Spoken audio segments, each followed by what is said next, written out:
오늘 이 시간은 요한 일서의 기록 목적이라는 제목을 가지고 말씀 증거하도록 하겠습니다. 오늘부터 이제 수요 예배 시간을 통하여서 요한 일서 말씀을 강론하려고 합니다. 그래서 오늘 이 첫 시간으로 인해서 오늘은 이 서론적인 부분, 이 요한 일서의 개론을 우리가 함께 좀 나누려고 하는데, 여러분 이 요한일서, 우리가 성경을 읽을 때 사실 성경을 그냥 무조건 많이 읽는 것이 중요한 것이 아니라 그 성경을 통해서 단 한 장이라도 하나님의 마음을 읽어야 하고, 또 우리에게 주시는 교훈들을 발견해야 하는데, 우리가 지켜야 할 계명과 우리가 돌이켜야 할 모습들, 우리에게 주시는 교훈들이 무엇인가를 성경을 통해서 계속적으로 우리가 발견하고 찾고 그렇게 읽어야 하는데, 그렇게 읽기 위해서는 성경이 그 각권이 기록된 그 목적에 대해서 우리가 먼저 바르게 알아야 합니다. 그러니까 여러분들이 요한일서를 읽으려고 한다면 그 요한일서에 기본적으로 기록된 목적이 무엇인가에 대한 그런 개론적인 내용들을 여러분들이 인식하시고 읽으셔야 도움이 된다라는 것입니다.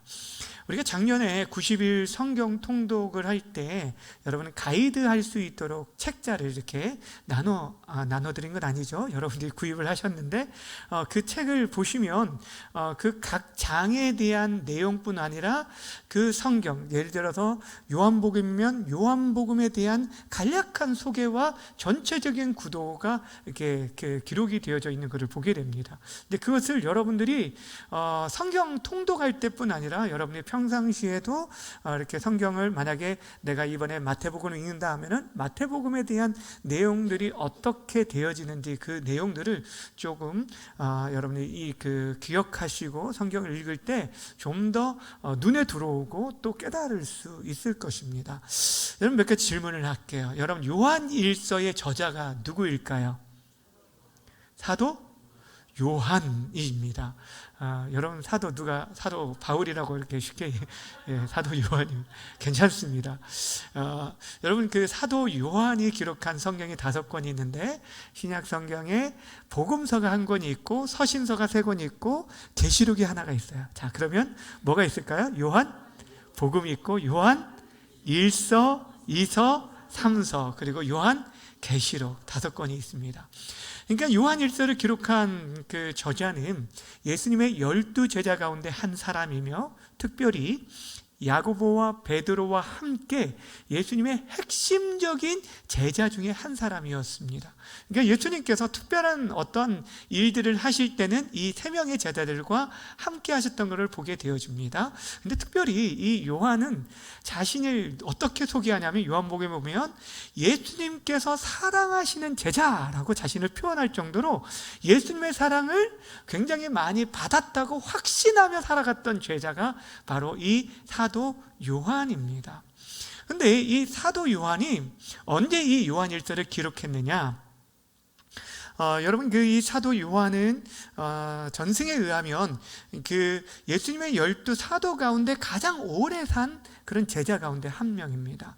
나머지 제자들은 사실 일찍 순교를 하게 되었고, 사도 요한만이 순교하지 않고 자연사한 그런 제자로, 그래서 늦게까지 제자를 양육하고 교회를 돌아봤던 그런 제자인데, 이 요한복음을 언제 기록했냐면, 다른 마태, 마가, 누가 복음, 그 사복음서 가운데 공관복음이라 말하는 이 복음서들은 AD 60년 그 전후에서 이렇게 기록되어졌습니다. 65년까지 이렇게 기록이 되어졌다라고 한다면, 요한복음은 AD 85년에서 90년 사이에 기록된 걸로 학자들이 얘기를 합니다. 그러니까 그만큼 늦게 기록이 되어지니까 복음서가 있고 나서 읽혀지고 나서 몇십 년 후에 이 복음, 예수님에 대해서 좀 더 선명한 영적인 지식들을 그들에게 주기 위해서 이렇게 복음서를 기록하게 되었는데, 근데 복음서를 기록하고 나서 그리고 반모섬으로 유배되어져서 기록한 기록한 것이 계시록이잖아요. 그 계시록의 95년 이후, AD 95년 이후에 기록된 걸로 말해줬다면 그 사이, 즉 AD 90년부터 95년 사이에 이 요한 1, 2, 3, 4가 기록되었을 것이다 라고 학자들이 말을 합니다. 그러니까 그만큼 늦게 기록이 되어졌어요. 자, 그렇다면 여러분, 요한 복음서, 즉 복음서를 이미 기록했는데도 불구하고 왜 요한은 따로 이 서신서를 기록하였을까? 그래서 오늘 우리가 요한 1서의 기록 목적을 우리가 좀 생각해 보려고 하는데 크게 세 가지를 생각해 보려고 합니다. 첫 번째, 이 요한 1서를 기록한 목적이 분명한 것은 무엇이냐면 믿는 자들로 하여금 그들의 구원, 즉 그들이 영생을 받았다는 것, 영생을 가지고 있다는 것들을 확신시켜 주기 위해서 이 요한 1서를 기록했다라는 것입니다. 오늘 우리가 읽은 본문 말씀이 바로 그것을 우리에게 분명히 말씀해 주고 있는데, 다시 한번 본문 말씀 함께 읽겠습니다. 시작. 내가 하나님의 아들의 이름을 믿는 너희에게 이것을 너희로 하여금 너희에게 영생이 있음을 알게 하려 함이라. 자, 여기 보시면 무엇을 얘기하고 있냐면 너희에게 영생이 있음을 알게 하려 한다라고 얘기하고 있습니다. 여기서 그러니까 강조점이 뭐냐면 알게 하려 한다라는 이 알다라는 단어입니다. 이 알다라는 단어가 너무너무 중요한데, 그냥 단순히 머릿속으로 아는 지식만이 아니라 경험적으로 알고 그리고 인격적으로 아는 그런 믿음에 속한 단어입니다. 그러니까 이것을 너희들이 확실하게 견고하게 믿게 하기 위함이다 라고 얘기하고 있는 것을 보게 됩니다.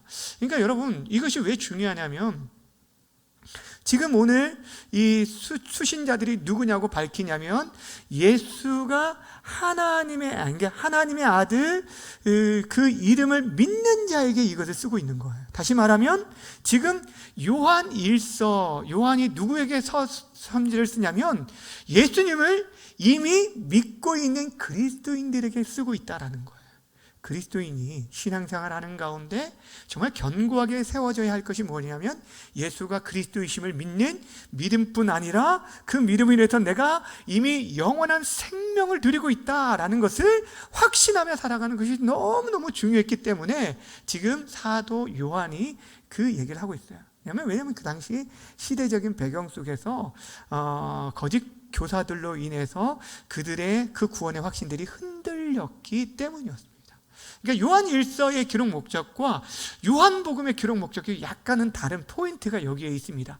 여러분, 요한복음의 기록 목적을 잘 담고 있는 성경이 요한복음 20장 31절 말씀인데 함께 읽어볼까요? 시작. 오직 이것을 기록함은 너희로 예수께서 하나님의 아들 그리스도이심을 믿게 하려 함이요 또 너희로 믿고 그 이름을 힘입어 생명을 얻게 하려 함이니라. 아멘. 자, 요한복음을 기록한 목적에 대해서 뭐라고 말을 하고 있냐면 예수님이 아까 요한 1서는 이미 예수님을 믿는 믿음의 사람들에게 그 구원을 확신시켜 주기 위함이라고 했잖아요. 그런데 지금 이 요한복음은 아직 예수님을 믿지 않는 비그리스도인들이에요.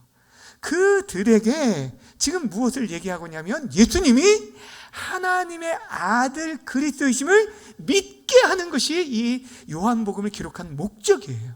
예수가 누구시라고요? 하나님의 아들 그리스도, 즉 구원자임을 믿게 하고 그를 믿어 힘입어서 생명을 얻도록, 구원을 얻도록 하는 데 있어서 이 초점이 바로 요한복음에 있습니다. 그러니까 요한복음은 그래서 예수가 그리스도이시오 하나님의 아들이라는 것을 우리에게 선명하게 보여주기 위해서 사도 요한이 특별히 목적을 가지고 기록했기 때문에 여러분, 요한복음에 뭐가 나타난다고 했냐면 예수님의 자기 선언이 나온다고 그랬습니다. 에고 에이미, 나는 무엇이다 라는 게 몇 가지가 나온다고 그랬죠? 몇 가지요? 네, 7가지가 나온다라고 말씀을 드렸습니다. 그러니까 나는 세상의 빛이요, 나는 생명의 떡이다, 나는 선한 목자다, 포도나무다, 나는 부활이요 생명이다, 길이요 진리요 생명, 이런 말씀들이 몇 가지가 나온다고요? 7가지가 나옵니다. 또 한 가지는 예수님께서 공생의 기간 동안 행했던 수많은 기적들이 나오게 되죠. 성경에 마태, 마가, 누가복음에 보면 수십 가지의 기적의 사건들이 기록되어 있는데 요한복음은 그 많은 기적 가운데 7가지만 선별해서 세메이온이라는 표적이라는 이름을 사용해서 이 7가지만 기록했어요. 그러니까 이 표적, 즉 표지판이에요. 그 표지판을 쭉 따라가다 보면 예수가 그리스도시요 하나님의 아들인 것을 밝히 알게 하신 거예요. 그러니까 이 단순히 기적이 한 어떠한 사람을 고치는 치유의 사건에 집중되어지는 것이 아니라 그 모든 것을 통해서 예수가 그리스도시고 하나님의 메시아임을, 우리에게 약속하신 그 메시아임을 가르쳐주고 있다라는 거예요. 그래서 그분을 믿게 하는데 초점이 있다라는 것이요. 믿음에 대해서 강조해주고 있어요. 믿으면 그리고 영접하면 하나님의 자녀가 되는 권세를 주신다. 이 얘기들이 이 요한복음에 가득하고 있어요. 그런데 이미 믿은 하나님의 백성들이 그 구원이 흔들리는 상황에 처해지게 되었어요. 거짓 교사들에 의해서 그들의 심령들과 신앙들이 흔들리기에 그들에게 그 신앙을 견고하게 세워주기 위해서 이 서신을 기록한 것을 우리가 알 수가 있습니다.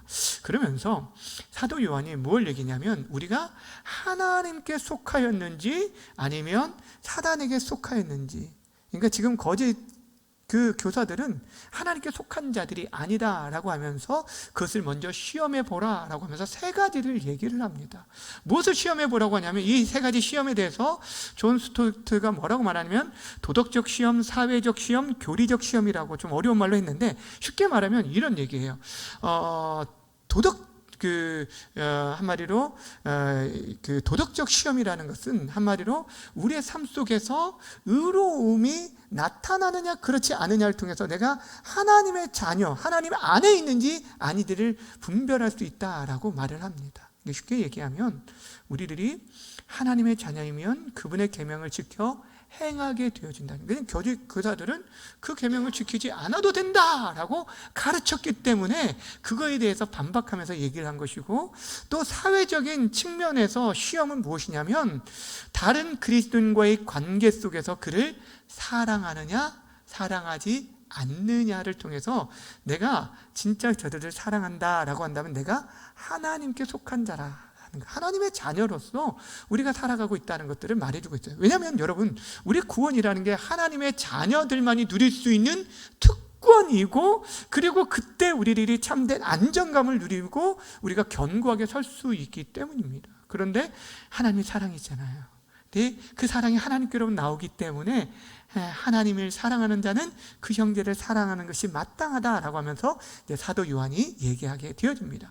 그리고 3번째 교리적인 그 시험이라는 게 뭐냐면 하나님의 아들이시오, 이제 태초부터 함께 하시고 창조사에게 동참하신 삼위일체의 제2위격인 예수께서 이 땅에 육의 몸을 입고 오셨고 우리의 죄를 위해서 대속하여 십자가에 죽으신 이 사실을 믿지 않는 자는 그리스도께 속하지 않았다, 아니 하나님께 속하지 않았다라고 아주 분명하게 얘기하고 있습니다. 이것을 먼저 점검해서 내가 하나님 안에 거하고 있고 그렇다면 하나님의 자녀로서 이 구원에 대한 확신을 가지고 살 것을 이제 얘기하고 있는 거예요. 그러니까 첫 번째 기록 목적이 무엇이냐면 예수를 믿는 자들 하여금 구원의 확신을 가지도록 하기 위함이다라는 것입니다. 자, 2번째, 요한 1서가 기록된 목적이 있습니다. 요한 1서가 기록된 목적은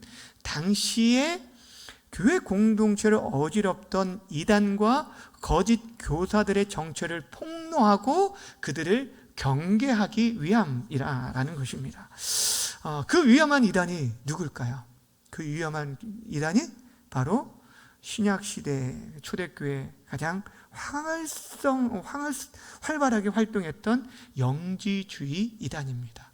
어찌 보면 철학 사상처럼 느껴질 수 있는데 영지주의, 그노시즘이라고 부르는데 이 영지라는 단어가 영적 지식이라는 단어고 이게 헬라어 지식이라는 그노시스에서 비롯된 것이 그노시즘입니다. 그러니까 이들은 구원이 예수를 믿음으로 얻는 것이 아니라 어떠한 특별한 영적 지식을 가지고 있어야만 구원에 이를 수 있다라고 주장한 자들이었습니다. 근데 그들이 주장하는 특별한 주장이 뭐냐면, 이제 여러분이 영지주의 하면은 예전에 이제 이 부분을 일반 서신을 얘기할 때도, 근데 바울 서신 얘기할 때도 전에 우리 양 목사님이 많이 강조를 해주셨잖아요. 뭐냐면 특징이 그거예요. 영은 선하고 육은 악하다. 그러니까 헬라 사상, 이원론적인 사상이 이게 바로 이 영지주의자들이 가장 주장했던 것 중에 하나입니다. 근데 이게 지금 사도 요한 시대는 초기 영지주의 시대이기 때문에 그것이 완전히 교리화되어지지 않았지만 이런 사상들이 나타났어요. 그러니까 하나님은 영이시기에 절대적으로 선하신 분이다. 근데 인간은 어떻다고 주장을 했냐면, 인간은 육체를 갖고 있는데 이것이 물질로 이루어졌기 때문에 인간은, 육체는 완전히 악하다라고 얘기한 거예요. 그러면서 그들이 나타냈던 주장이 무엇이냐면 그리스도의 인성을 부인하게 되었어요. 무엇을 부인하게 됐다고요? 그리스도의 인성을 부인하게 되었습니다. 여러분, 예수님은 이 땅에 어떻게 오셨냐면 참 하나님과 참 사람으로 이 땅에 오셨어요. 신성과 인성을 가지신 완전한 하나님이시오 완전한 사람으로 이 땅에 오셨는데, 영지주의자들은 무엇을 부인했을까요? 예수님의 신성, 그리스도의 인성을 부인했어요. 인성. 자, 그러니까 무엇이냐면, 어떻게 하나님께서 더러운 인간의 육체를 입고 이 땅에 오실 수 있느냐? 이것을 용납할 수 없었던 거예요. 그러니까 그들 안에 생겼던 두 가지 주장 중에 어떤 주장이 있었냐면, 한 가지는 무엇이냐면 예수님이, 그러니까 그리스도가 예수의 모습으로 예수의 육체를 입은 것이 아니라 그렇게 보였을 뿐이다. 그러니까 실제 이 육신을 입은 것이 아니라 그렇게 다만 보였을 뿐이다 라고 하면서 가현설을 주장을 한 사람들이 있었어요.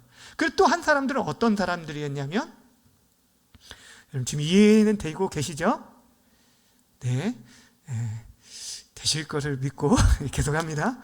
두 번째 주장했던 사람들은 어떤 사람이냐면, 그리스도가 그 그리스도의 신성이 인간 예수가 세례를 받을 때 비둘기같이 이 인간 예수에게 임하였다. 그래서 인간 예수와 온전히 합하여져서 그리스도의 사역을 감당하다가 그 그리스도가 십자가를 지기 전에, 십자가에서 이미 떠나고 그 십자가에서 죽은 사람은 그리스도가 아니라 인간 예수다 라고 주장했어요. 무슨 말인지 아시겠어요? 그러니까 지금 제가 말하려고 하는 것은 무엇이냐면, 그런 내용들을, 주장들을 다 기억하지 않으셔도 당시 이단인 영지주의가 말하는 것이 무엇이냐면, 그리스도의 무엇을 부인했다고요? 이 땅에 육체를 입고 오신 인성을 인정하지 않았다라는 거예요. 자, 여기는 이거는 기억하시겠죠? 이거는 이해가 되시죠? 자, 그러다 보니까 이 영지주의자들에게 나타날 수밖에 없는 태도가 무엇이냐면 이런 거예요.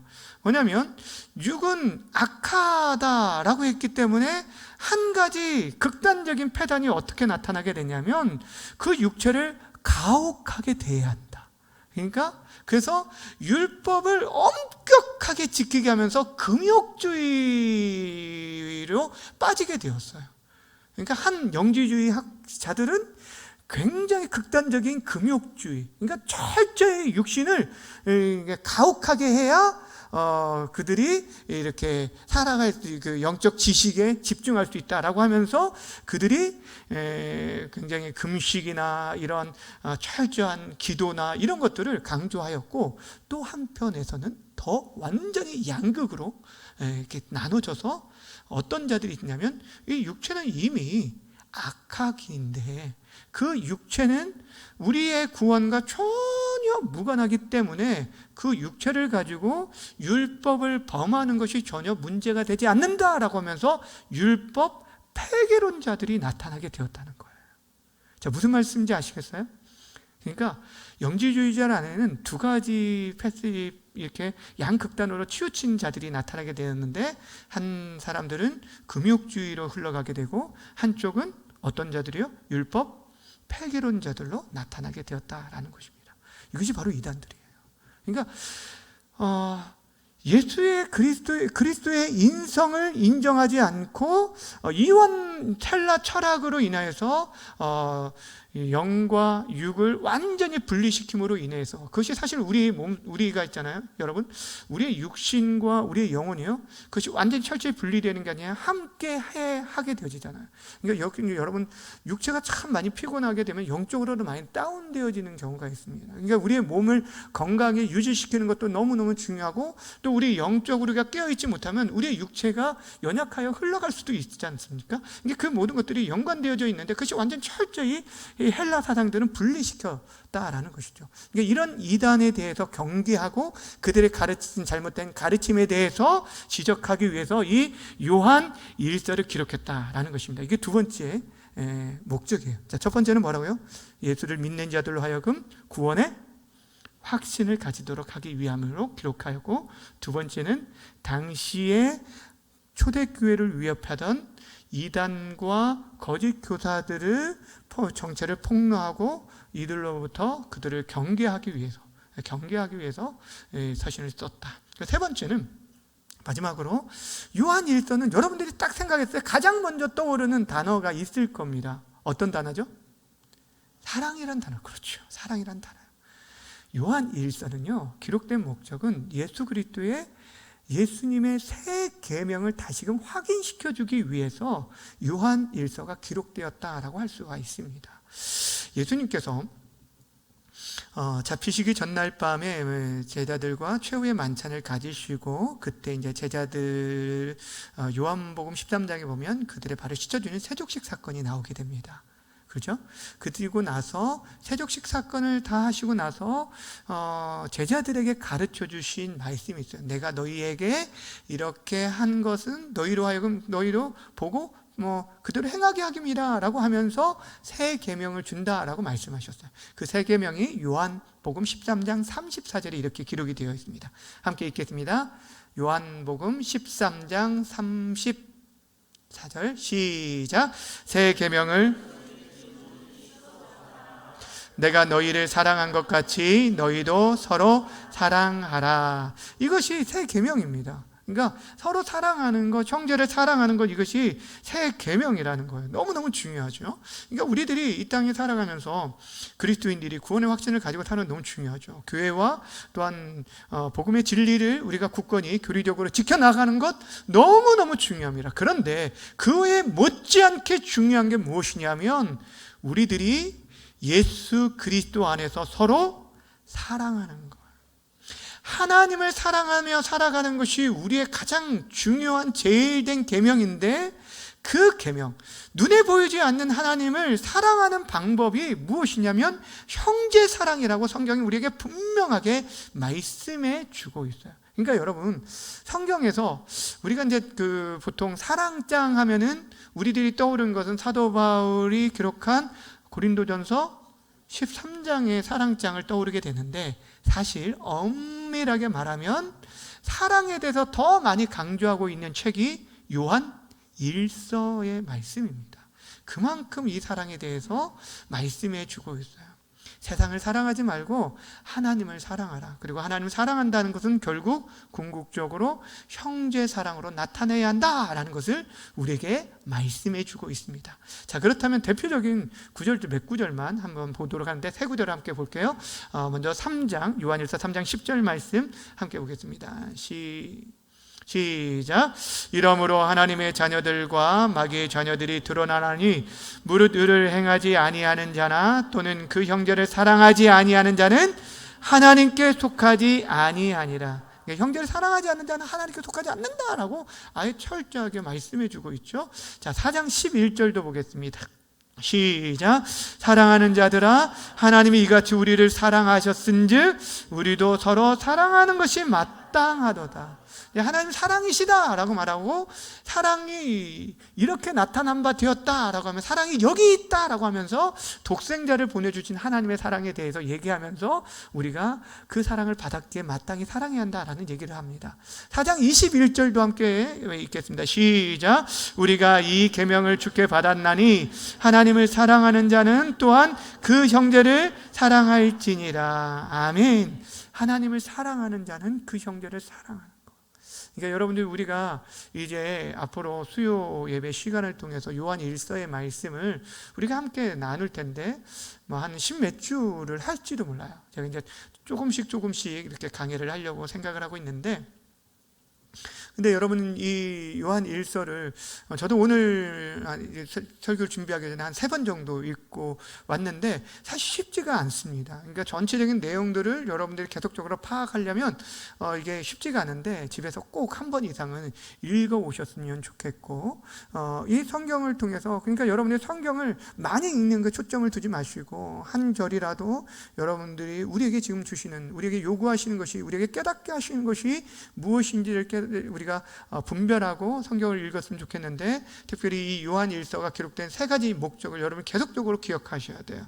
믿는 우리들이 구원의 확신을 가지고 하나님의 자녀의 권세를 누리며 살아가도록 하기 위해서 이것이 기록되었구나. 그래서 진리 위에 우리가 분명히 반듯하게 서 있어야 우리들이 영적 자유함을 누리고 하늘의 풍성한 생명을 누리면서 이 땅에서 그 은혜를 누리게 되는 거예요. 그러니까 여러분, 우리가 예수님을 믿는 것, 그것으로 그냥 끝나지 말고 그 구원의 확신 속에서 이 땅에서 그 자녀의 권세를 누리셨으면 좋겠고, 두 번째는 이 시대도 지금 너무너무 횡행하고 있는 수많은 거짓 이단과 사이비에 우리가 미혹되지 않기 위해서 예수 그리스도에 대한 인성과 신성, 그분에 대한 믿음을 견고히 할 수 있는 귀한 시간이 되어주기를 바랍니다. 무엇보다도 우리가 하나님을 깊이 알 때, 더 알고 그분의 사랑의 깊이와 높이와 넓이를 알아갈 때, 여러분들이 정말 우리의 마음을 다해서 우리의 가족들을 사랑할 수 있었으면 좋겠고요.